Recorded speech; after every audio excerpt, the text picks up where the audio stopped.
আসসালামু আলাইকুম রহমতুল্লাহ।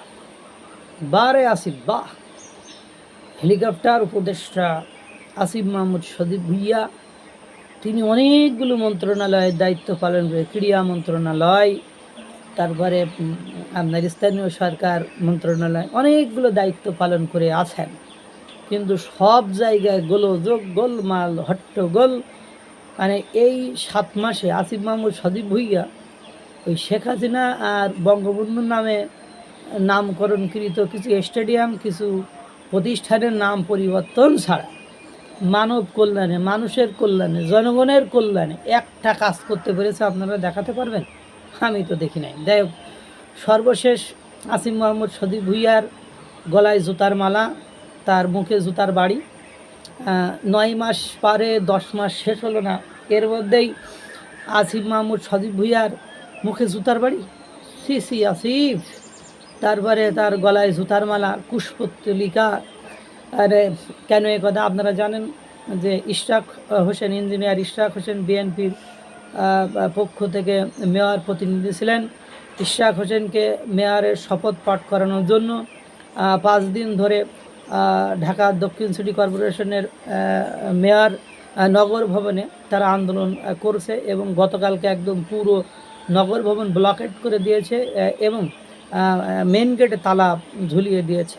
এখন কালকে, এতদিন পরে কালকে আসিফ মাহমুদ সজীব ভুইয়া কথা বলেছে এবং তিনি বলছে আইনি জটিলতার কারণে ইশরাক হোসেনকে শপথ বাক্য পাঠ করানো যাচ্ছে না। এতে ক্ষিপ্ত হয়ে গেছে, কোর্টই রায় দিল, ইসি তফসিল ঘোষণা করলো, ওর আবার আইনের মধ্যে আবার আইন কোথা থেকে আসলো? মানে ছোটো মানুষ তো, দুধের শিশু, এখন গাল টিপলে দুধ বাইরায়, বড় পোস্ট পেয়ে গেছে, বুঝে উঠতে পারি নাই যে রাজনৈতিক দল কি। ও তো রাজনৈতিক করি নাই, বা একটু আন্দোলন করে আসছে, ও সব কিছু আন্দোলনের মুডে দেখে, কিন্তু সব কিছু তো আন্দোলনের মুডে হয় না রে ভাই। এখন ও তো বলছে ওর মতন যে ও যেভাবে আসছে সেটাকেই শেয়ার করেছে। পরবর্তীতে মানে ঢাকা দক্ষিণ সিটি কর্পোরেশনে ওরা রেগে আসিফ মাহমুদ সজীব ভুইয়া কুশপুত্তলিকা করিয়া তাহার গলায় জুতার মালা ঝুলাইয়া, তাহার মুখে জুতা নিক্ষেপ করিয়া, জুতা পিটা করিয়া, তারপরে ইত্যাদি ইত্যাদি, এবং তার বিরুদ্ধে স্লোগান দিয়েছে যে হয় ইশরাকের মেয়র হবে, নাহলে তুই পদত্যাগ করবি, আরও ইত্যাদি ইত্যাদি। অর্থাৎ বোঝা যাচ্ছে যে আসিফ মাহমুদ সদীপ ভুইয়ার মিডিয়ার সামনে আসার দিন শেষ এবং তাকে অতি সত্বর ক্ষমতাচ্যুত হতে হবে, পদত্যাগ করতে হবে।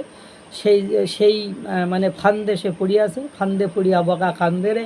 হ্যাঁ, এত একজন সম্মানিত মন্ত্রী মানুষ, তাহার গলায় জুতা, তাহাকে জুতা নিক্ষেপ, তাহার জুতার বাড়ি। আর কি বলবো, বক্তব্য ঠিক করে না দিতে পারলে আর কাজকাম ঠিকমতো না করলে তুমি আইনের দোয়াই দাও, তারা আইনের মানে নিয়ে এসেই তারা মানে মেয়র হতে চাচ্ছে, যে আইনি মাধ্যমে কোর্ট তাকে রায় দিয়েছে, ইসি তাকে মানে তফসিল ঘোষণা করেছে। এখন তুমি শপথ বাক্য পাঠ করাবে না, তুমি ছলছাতুরি করলে হবে? কোর্টের কাছে যেই বুঝতা, তুমি সেটা না করে তুমি তোমার মতো বুঝলে তো হবে না।